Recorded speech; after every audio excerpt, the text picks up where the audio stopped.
Hey everybody, this is Alzorath, and welcome to another episode of Forgotten Myths Deck Tech. This is a bonus episode just like the other two were, and this is going to be releasing at 7 o'clock in the morning, and it is the third of the deck techs, and it is going to be demonstrating the deck that I actually started with and that you saw in the initial Gamer 5 video, where I was playing against the AI. This is a level 3 AI, so they get a little bit of health boost, and their deck is a little bit stronger than it was, so I'm going to be kind of struggling here to play catch-up since the initial Dark Tower deck is a little bit slower than the other ones, being as it has more 2 and up costs. It doesn't have as big of a high end either, though, as other ones, so we're going to go ahead and go in there and try and finish off that one little guy that they've thrown down. I'm going to throw out energy and probably cast out yet another creature. Yes, there is the Hybrid Griffin. And I think that's Hybrid Griffin. We can go ahead and check on my turn. Boom, examine. Yeah, it's called a Hybrid Griffin. And let's see what we can do. Absolutely bupkis. So we're going to go ahead and go in and kill this little booger all right here. Smack, right in the face. Our wolf is still around with 1 life, so it'll be able to hang out for a little bit. We get another energy, which will allow us to bring out one of our key cards. This is a Fortress card, and it is a Dune Moroth.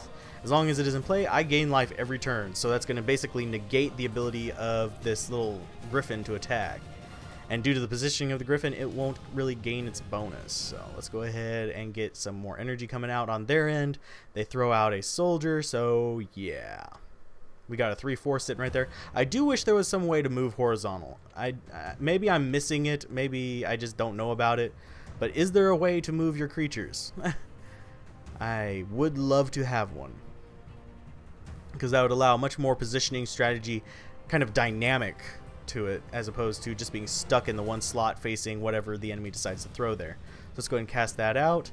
And we currently still do not have anything to cast our big nasties, although our big nasties are going to be fairly useful. We have the Immortal here that it basically all damage dealt to that card is reduced to 1, or by 1, I believe. No, it's reduced to 1, so that makes your creatures stick around for a while. And Child of Hatred is extremely lovely. I love that card. I plan to use it in my later deck. So let's go ahead and get into some brawling here. They're probably going to throw out something in front of it. No, they're going to just throw out a Riverbank, which is going to pretty much negate the fact that I have a creature on the board. Let's go ahead and drop this onto that. I believe is going to be the best bet. Boom. Now it's going to just shut down my little wolf right there. Boom and boom. So we're not really going to be doing any damage for a while now. Let's go ahead and cast this out. We're up to 5 now. We have choices. Let's examine this guy real quick. You can sacrifice the card from the top of your deck and deal 3 damage. Those guys are actually really nice. I just I want it in a deck with much more acceleration than this one. So I'm going to go ahead and throw out her. End phase. I probably shouldn't have put her right in front of that. That was probably a mistake, but we deal some damage and gain some life back. They throw out life booster, kind of away from any creatures, so they'll probably be flanking it with some creatures. Let's go ahead and end phase, and we're going to be taking a whack to the face and dealing 1 back, thankfully. Oh, no, we are not going to be dealing 1 back. We're just going to be taking the whack. Boom. We get a little more energy. Let's cast that out. We're going to go ahead and cast this on that critter, I believe is going to be the best choice.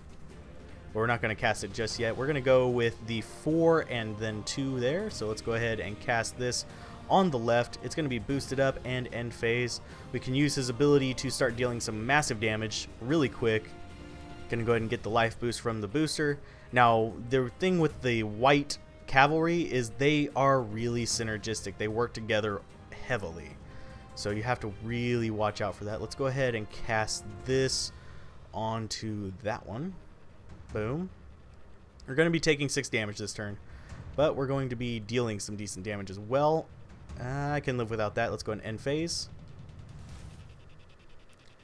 Dealing some damage, bringing their life totals quite a bit closer to ours. We're going to be dropping them down to 14. They're going to be dropping us down to 10. We're going to go back up to 11 on our turn. Oh, no, we're going to be dropping down to 9 and back up to 10. Because that thing got a damage boost. Dang. Let's go ahead and cast that out. Let's throw some fodder in the way. Boom. And a boom. And end phase. We're going to be pulling discards really heavily to try and accelerate into the win of this. And it's our turn on phase 2. We don't have the resources to cast that. So we're going to go ahead and just drop the top card, which is an energy card, and I'm not too worried about it. Let's go ahead and end phase. We are burning through our deck rather quickly, but we have caught up to them in the life race a little bit. Going ahead and taking 3 damage to our big life damage dealer, and they're going to boost up what? Ooh, that's going to be 4 damage coming across the board. Thing has 11 life too. That's really, really horrible.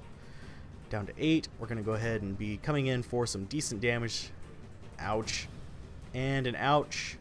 And even more ouches. Let's go ahead and cast out some more energy, and let's throw some more meat shields in the way. Let's go ahead and toss that down there to try and get rid of that.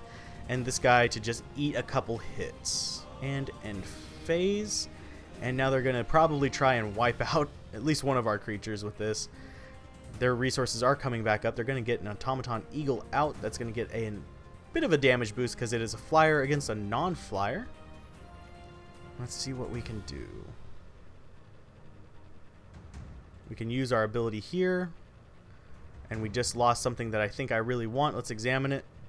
Why, yes. Yes, that is a creature that the Ouroboros is exactly something that I would want in this matchup.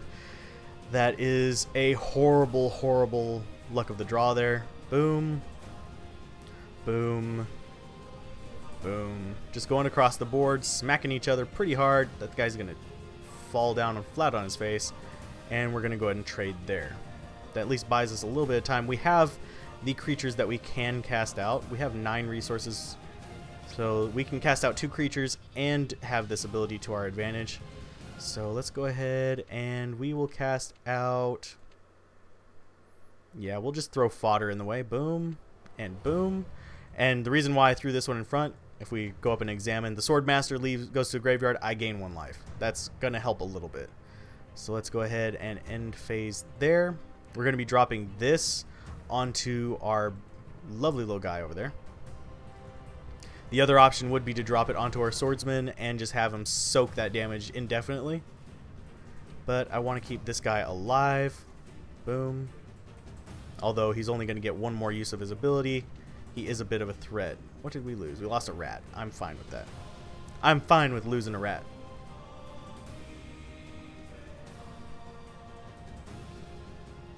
They only have 2 life left.